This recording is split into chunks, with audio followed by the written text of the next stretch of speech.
Hoje eu quero trazer para vocês aqui uma empresa chamada Unifique. Talvez alguns de vocês não conheçam essa empresa, porque ela é uma empresa pequena, pouco conhecida, ela é menos que uma small cap, ela é uma micro cap, é uma empresa pequenininha e tem pouco tempo de mercado. Então, se você quer conhecer um pouco mais sobre essa empresa, está pensando em investir nela ou nunca ouviu falar, acompanha comigo que nesse vídeo a gente vai trocar uma ideia, você vai entender um pouco mais sobre ela, o que ela faz e por que eu acho que é uma boa ideia de investir nela, tá? A primeira coisa, vamos explicar o que é a Unifique. A Unifique é uma empresa que trabalha com redes de fibra ótica, então é internet de ponta, de alta velocidade. Ela começou em Santa Catarina, na região do Vale do Itajaí, e ela está expandindo para o Brasil, né? Para onde ela já expandiu? Ela já expandiu para o Paraná e para o Rio Grande do Sul. Então, onde ela começou, ela está dominando, criando mais mercado e está crescendo. Como a leva que teve de IPOs no final de 2020, 2021, ali, depois que começou a recuperar da crise do Covid, com a Selic baixa, muitas empresas abriram capital na Bolsa. E ela foi uma das empresas que, nesse momento, aproveitou que o mercado estava aquecido, estava todo mundo querendo comprar ações, ela abriu capital.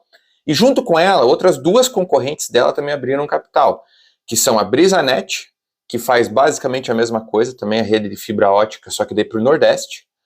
A Desktop, que também é a mesma coisa, só que ela é para a região do eixo São Paulo-Rio de Janeiro. E elas, como cresceram muito e estavam sendo impulsionadas pela recuperação do Covid, todo mundo se digitalizando, abriram capital na Bolsa e foram espertas também, né? Porque com a Selic baixa, essas empresas estavam com uma atratividade maior para você começar a investir nela, né? Porque, afinal de contas, ela é uma empresa de crescimento. Empresa de crescimento, ela sempre vai ir contra o caminho da Selic. Por que ela vai contra? Porque o crescimento está lá na frente e porque normalmente empresas de crescimento são endividadas. Então, se eu vou receber muito dinheiro lá na frente e ter uma desvalorização muito alta da Selic ao longo do tempo, não é tão interessante, esse dinheiro se torna menos importante, ele vale menos trazer o valor presente. Da mesma maneira, uma dívida que a empresa tem, porque ela está querendo crescer, ela está querendo investir em coisas para ela aumentar de tamanho, quanto maior for a Selic, mais cara é a dívida para todo mundo, e para a empresa também não é diferente. Dentre essas três empresas que eu citei agora há pouco, eu acho a Unifique a melhor delas. E quando a gente pensa na gigante do setor, quem domina esse setor a nível Brasil é a Vivo. E assim, uma coisa interessante é que a Unifique, onde ela começou, no Vale do Itajaí, ela está começando a superar a Vivo em alguns quesitos. Então, em algumas cidades, ela já tem um market share, já tem mais casas usando Unifique do que usando Vivo. E assim, consideravelmente mais, a ponto de chegar quase metade das casas em algumas cidades na região ali do Vale do Itajaí, em Santa Catarina, que usam Unifique. Imagina, cara, metade de todo mundo que tem internet está usando a Unifique. Pô, ela é muito, muito expressiva nessa região. E outra coisa, o crescimento dela também está muito maior do que da Vivo. Mas isso é até esperável. Por quê? Porque é muito mais fácil você crescer uma empresa pequena do que você crescer uma empresa grande, né? Vou te dar um exemplo. Vamos pensar que eu quero dobrar de tamanho a Apple hoje. Qual que é a chance de dobrar de tamanho a Apple? É quase impossível, porque ela já tem metade do market share mundial. Metade das pessoas já usam Apple no mundo. Então, não tem como eu dobrar, certo? É quase impossível eu dobrar isso. Agora, se eu pego uma marca nova de telefone, por exemplo, uma Positivo aí, que é muito pequena, qual que é a chance de eu dobrar disso? É muito mais fácil. Imagina que eu comecei hoje uma marca de telefone, e uma marca de telefone que eu vendi 2 produtos apenas. O que eu preciso para poder dobrar? Eu só preciso vender mais 2. Vendi para meu pai e minha mãe, se eu vender para mais 2 pessoas, já dobrei de tamanho, né? Então é muito mais fácil eu crescer uma Unifique do que crescer uma Vivo. Isso é esperado. Então, já dei uma breve introdução do que é essa empresa. Vamos agora acompanhar no site do Status Invest, dar uma olhada nos indicadores dela, o que tem, para ser um pouco mais fundamentado, além de uma historinha do porquê é uma boa ideia investir nessa empresa. Então, certo, abrindo aqui o site do Status Invest, o que a gente vai olhar de cara? Isso daqui, ela tem um dividend yield de 2,26%. Cara, geralmente empresas de crescimento não pagam dividendo. Por que elas não pagam dividendo? Porque elas estão buscando crescer. Elas crescem 15, 20, 30, 40, 50% ao ano. Elas crescem muito. Então, em vez dela pegar e pagar o dividendo, ela reinveste nela mesma. Porque imagine, se ela vai crescer 30% ao ano, que outro lugar vai render 30% ao ano? Cara, nenhum lugar. Ela tem um rendimento absurdo. Então, normalmente, empresas de crescimento não pagam dividendos. E essa empresa está classificada no que a gente costuma chamar de empresa de crescidendos, que é uma mistura de dividendos com crescimento. Então ela vem crescendo, ela vai aumentando, a gente já vai ver isso nos indicadores aqui, mas mesmo assim ela paga um pouquinho de dividendo. E assim, geralmente empresas de crescidendos, elas pagam um dividendo assim pequenininho, entendeu? Nem dá para comparar, mas aqui até que tá bom, 2,26% é um dividendo até interessante para uma empresa dessas. Geralmente a gente vê pagar 0,5%, vai pagar quase nada por cento, entendeu? Não dá para comparar com uma Taesa, com uma Itaúsa, com coisas que já são consolidadas no mercado e o objetivo dela é unicamente pagar dividendo. Se você quer uma empresa só para dividendo, a Unifique não é o que você está procurando. Mas vamos continuar aqui numa coisa. Vamos abrir esse gráfico de 5 anos, você vai ver que não vai mostrar todos os 5 anos, vai mostrar a partir de 2021 aqui, mês de julho de 2021, que foi quando teve o IPO dessa empresa, quando ela abriu capital na bolsa, certo? Que foi o último boom de IPO que existiu aí, quando o mercado estava alto, estava todo mundo alegre e feliz, que estava recuperando o Covid. Ela abriu capital ao valor de R$ 7,50. Então pensa assim, quando os donos da empresa resolveram abrir capital, eles aceitaram um valor de 7,50 por ação. Então, para eles, era um valor que estava bom de vender. Porra, imagina que você tem o teu negócio, você não vai querer vender barato, você vai querer vender por um valor que você acha bom, né? E para eles, 7,50 era um valor bom. Esse valor subiu um pouquinho aqui e logo depois começou a cair desenfreadamente e vem caindo até agora. Por que caiu muito isso daqui? Porque a empresa é ruim? Não, longe disso. O principal motivo que fez isso daqui cair foi justamente a subida da Selic. Se a gente for ver quando começou a subir a Selic, tenho certeza que isso daqui vai estar muito bem relacionado. Por quê? Porque o lucro dela está lá na frente e ela é uma empresa de crescimento. Então, quando a Selic está muito alta, não importa muito se ela vai gerar lucro lá na frente. O que importa é agora, né? Se ela vai gerar lucro daqui 15 anos, ela vai começar a dar um bom lucro, pô, eu prefiro pegar meu dinheiro e colocar num tesouro do governo lá que vai me pagar 13%, 12% ao ano, ou no próprio Tesouro Selic que vai pagar 13,75% ao ano, em vez de eu arriscar numa empresa que lá na frente vai me dar dinheiro, né? Então, isso diminui o apetite de pessoas normais, assim como nós, e também de investidores institucionais, de começar a comprar esse tipo de empresa. Agora veja, ela está muito próxima dos mínimos, né? O valor mínimo dela aqui foi 2,91, agora está 3,72. Então vamos pensar assim, o Selic vai voltar a 2%? Está muito difícil voltar, mas a gente sabe de uma coisa, provavelmente a Selic vai começar a cair. Eu acho que no final desse ano ela começa a cair e ela vai continuar caindo à medida que for evoluindo aí no tempo. Porque se continuar subindo também vai dar um puta de um problema aqui no Brasil, né? Então, ela provavelmente vai recuperar boa parte desse valor só pelo fato da Selic estar subindo. Mas eu não acho que dá para a gente tomar uma decisão de investimento olhando só isso. Agora, veja que se ela recuperar um pouco aqui nesses valores ali de R$6, a gente já está falando de um bom ganho de valorização, né? Mas enfim, isso daqui é só uma especulação que não tem muito fundamento, mas eu gosto de olhar no gráfico. Por quê? Porque eu não gosto de comprar uma empresa quando ela está no topo histórico dela. Por exemplo, subiu e está no valor mais alto que já teve na história. Provavelmente está acontecendo uma coisa muito boa com essa empresa, mas eu não gosto, isso é opinião minha, eu não gosto muito de comprar nessa hora. Eu prefiro comprar quando ninguém quer, quando caiu muito o preço, ninguém está olhando. Vamos continuar aqui. A gente já viu que em termos de preço, ela está num valor legal, e provavelmente quando o Selic começar a cair, o valor dela vai subir. Provavelmente não, vai subir. Vamos dar uma olhada aqui em termos de indicadores dela, né? Então, um indicador ali de dividendo, bom. O P sobre L é um valor que a gente está... Cara, P sobre L é o preço sobre lucro. Diz o quanto custa para você...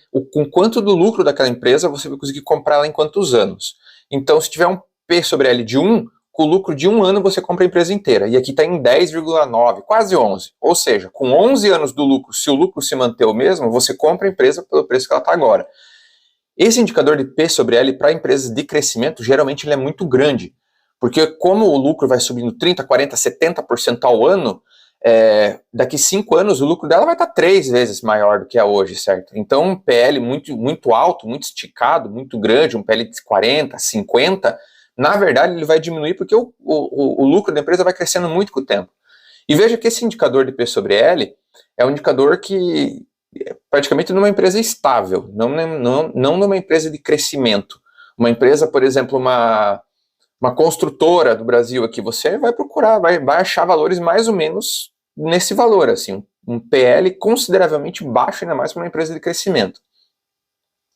Outra coisa interessante aqui para a gente dar uma olhada, a dívida líquida sobre o PL dela está tudo negativo, tanto EBITDA quanto PL, então aqui 2 coisas podem acontecer. Ou o EBITDA está negativo e o PL dela também está negativo, que não é o caso para essa empresa, ou a dívida líquida dela é negativa, porque senão não tem como, né? Você está dividindo uma coisa pela outra, como é que vai dar negativo? Uma das duas tem que ser negativa. Mais para frente a gente vai ver que a dívida líquida dela é negativa, ou seja, ela tem mais dinheiro em caixa do que ela tem de dívida no total. Ela poderia pegar todo o dinheiro que ela tem hoje disponível em caixa, pagar todas as dívidas que ela tem, e ainda sobraria dinheiro. Poucas empresas hoje estão assim, entendeu? Ainda mais porque Selic está alta, o custo da dívida é gigante. Então isso é um ponto muito importante, ainda mais quando a gente está sofrendo uma crise de crédito, que nem agora.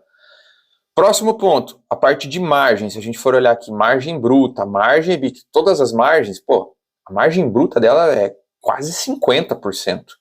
E a margem líquida, depois de descontar tudo ali, ainda fica em 17%. Então, pensa assim, se você está investindo em Tesouro Selic, numa coisa livre de risco, você vai ter 12, 13, 15% de retorno ao ano. É o que está tendo hoje. Ela aqui está tendo um retorno de 17%. Então, cara, a margem líquida dela é maior do que o negócio livre de risco. Então, isso é um negócio bom, certo? Se eu tenho uma margem de lucro para mim, que ela vai ser igual ou menor do que a taxa livre de risco, que é investir no tesouro do governo, para que eu vou correr risco comprando uma empresa se eu posso colocar no tesouro e ter uma rentabilidade maior, entendeu? Não faz sentido. Então aqui, nesse ponto, ela tá bom, porque ela tá compensando o risco de você comprar uma empresa. Ela tá te pagando um pouco mais do que seria alguma coisa livre de risco. Claro que não é tão simples assim. Às vezes você aceita porque a empresa vai melhorar no futuro. Então, eu, por exemplo, tenho algumas empresas que elas têm uma margem líquida menor do que a taxa Selic hoje. Algumas até com margem líquida negativa. Mas não é uma coisa boa, né? No geral, é um ponto negativo quando eu estou analisando uma empresa. Então, isso daqui é um ponto positivo. Continuando aqui, vamos dar uma olhada. Esses aqui são todos os dividendos que ela pagou. Lembra que ela entrou em junho de 2021. Então, para quem entrou na IPO, 6 meses depois, ela já pagou o primeiro dividendo. E assim, ela vem pagando. Ela pagou em junho de 2021, são 2 pagamentos. Daí em março de 2022, março de 2023. Então, uma vez por ano ali, ela pagou algum dividendo, certo? Coisa que nem era esperado por uma empresa de crescimento. E agora pensa, lembra que eu acabei de falar que uma empresa de crescimento, ela costuma não pagar dividendo porque ela reinveste nela mesmo e a taxa de retorno de crescimento dela é imensa. Então por que ela está pagando dividendo se ela tem uma taxa de retorno tão grande? Veja que as coisas meio que se juntam. Ela está pagando esses dividendos porque ela está com um endividamento negativo. Ela tem mais dinheiro em caixa do que em dívidas. Então ela pode se dar o luxo de pagar algum dividendo para os investidores. Ela está conseguindo investir tudo que ela consegue nela mesma, fazendo aquisições, aumentando de tamanho, e mesmo assim está sobrando um dinheiro ali para deixar alguma coisa em caixa, caso precise, e um excedentinho ali que paga um dividendinho para o acionista e não tem problema nenhum. E esse é outro ponto muito interessante da Unifique. Ela fez uma série de aquisições, porque quando uma empresa abre o IPO na bolsa, cara, ela consegue pegar muito dinheiro. Ela abriu aquilo dali faz a oferta pública de ações, né? Abriu capital, daí vem um monte de gente tentando formar mercado, tentando encontrar qual é o preço que vai ser ofertado daquele IPO, daquela ação, e a empresa consegue captar muito dinheiro, tipo milhões de reais, entrou no caixa da Unifique. E ela fez um monte de aquisição, porque as empresas pegam esse monte de dinheiro geralmente para poder crescer ainda mais, né? É uma forma de vender um pedaço de uma empresa para ter mais dinheiro, para reinvestir nela e deixar ela ainda maior, e todo mundo sai ganhando quando uma empresa abre o capital na bolsa. E veja que ela fez a abertura de capital e todo esse dinheiro que ela juntou, ela fez uma série de aquisições. E isso aconteceu com todas as empresas, principalmente as de tecnologia, as que se alavancaram durante a recuperação do Covid, para sair comprando um monte de coisa. E ela, mesmo ela comprando um monte de coisa, ela não está com uma saúde financeira meio debilitada, ela está com caixa positiva, a dívida líquida dela é negativa, está sobrando dinheiro no caixa. E volta e meia, para você que é acionista de Unifique, você já deve ter visto isso. Volta e meia sai alguma notícia da Unifique falando, a Unifique comprou uma empresinha pequenininha ali que trabalhava com redes, comprou um outro negócio ali, e ela vem expandindo, tanto que ela começou só em Santa Catarina. Como é que ela foi para o Paraná e para o Rio Grande do Sul? Foi comprando empresas menores que ela, entendeu? E foi aumentando. E não está endividada para isso. Então, mais um ponto positivo para a Unifique. Vamos continuar aqui o que mais tem interessante. Esse, outro ponto dela. Dívida bruta, 349 milhões 336 mil. E a disponibilidade, 478 milhões. Ou seja, dívida líquida, sobra dinheiro no caixa. Outro ponto, qual que é o valor de mercado dela? O valor de mercado dela é 1 bilhão e 300 milhões de reais. Isso classifica ela, nem como uma small cap ela entra como uma micro cap, que é uma empresa realmente muito pequena, considerando o tamanho das outras empresas na bolsa. Aqui, as outras concorrentes que eu falei dela, Desktop, é bom dar uma olhada, BrisaNet, é bom dar uma olhada. Recomendo para você que está pensando em investir nessa área de internet de alta velocidade, dá uma olhada, analise a Desktop, analise a BrisaNet, que são as concorrentes diretas em termos de tamanho também, para você ver se você acha melhor elas ou não. Na minha opinião, a Unifique é melhor. Vamos fazer um outro exemplo aqui. Eu vou abrir a Vivo para a gente ver qual é o tamanho da Vivo. Descendo bem rápido, olha o valor de mercado da Vivo, é quase 69 bilhões de reais, enquanto a Unifique é 1 bilhão e 300. Então, cara, você vai ter que precisar de quantas? De 50 e poucas Unifique para dar uma Vivo. Então, realmente, ela é uma empresa muito pequena, mas que vem crescendo. Tá, descendo um pouco mais aqui, vamos continuar olhando. Isso aqui, o DRE da Unifique. Isso daqui eu gosto de olhar para todas as empresas que eu invisto, porque ele me dá uma visão geral de como é que tá, né? Veja que a empresa em 2019, ela teve um lucro líquido de 36 milhões. 2020, o lucro dela foi de 50 milhões. Então, cara, de 36 para 50, subiu 40, 50% ali, né? É mais ou menos isso, uns 40, 50% do lucro líquido de um ano para o outro. Para o próximo ano, foi para 80 milhões. Então, saiu de 50, foi para 80. Subiu ali mais 20%, 20 e poucos por cento, por aí, mais ou menos. Então, veja que ela cresce muito ano após ano. Quanto que foi em 2022? 130. E assim, ela vem crescendo. Se a gente for ver a receita líquida, em vez do lucro líquido, próximo de 200 milhões, e 4 anos depois, já vai estar quase ali, quase beirando os 800 milhões. Então, em 4 anos, ela multiplicou 4 vezes de tamanho. É um crescimento imenso. Isso é uma empresa de crescimento, certo? Então, veja, como ela está crescendo muito e o lucro está lá na frente, você compra hoje pensando naquele lucro que está lá na frente. Agora, eu olhando isso daqui trimestral, veja que também fica bonitinho o negócio. É uma escadinha sempre subindo, tudo vai subindo ali e o lucro líquido vai subindo junto. Então, isso daqui é o tipo de gráfico de receita líquida, de lucro líquido, que eu gosto de ver numa empresa sadia. Beleza, deu para ter uma ideia olhando no Status Invest. Eu acho que agora você já sabe um pouco mais do que é a Unifique, o que ela faz, já consegui provar para vocês por números o porquê que eu acho que ela é uma boa empresa. Agora, para quem que funciona essa empresa? Qual é a função dela na carteira? Para quem que seria uma boa ideia comprar essa empresa? Antes de eu dizer isso, eu vou pedir para você deixar teu like e se inscrever aqui, porque eu sempre estou falando sobre coisas de investimento, coisas relacionadas a dinheiro, como ter mais dinheiro, uma forma de educação financeira também, né? Criptomoedas, qualquer coisa assim, eu gosto de abordar o canal. Então, por gentileza, se inscreva aqui embaixo, deixa o seu like e vamos para a resposta. Para quem que é esse tipo de empresa?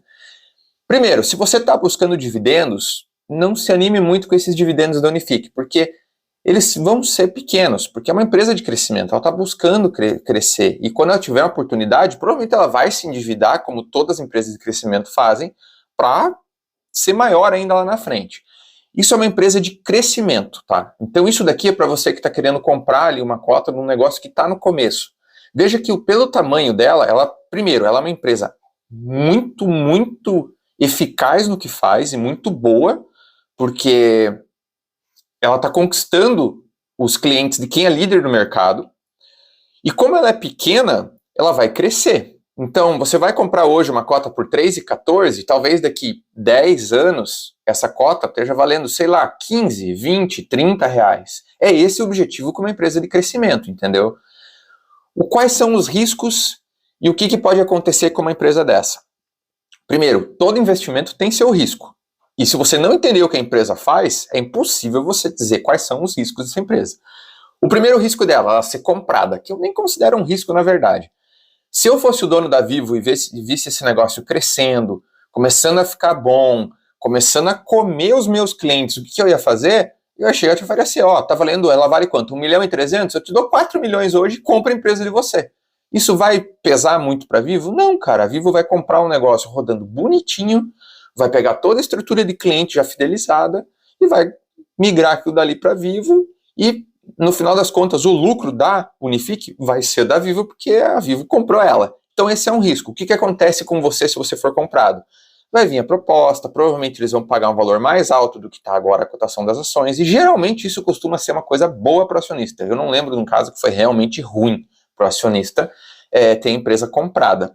Porque, afinal de contas, se alguém está comprando a empresa que você tem ação, quer dizer que alguém olhou muito aquilo a ponto de comprar uma empresa inteira e dizer, é uma boa ideia comprar esse negócio porque o negócio é bom.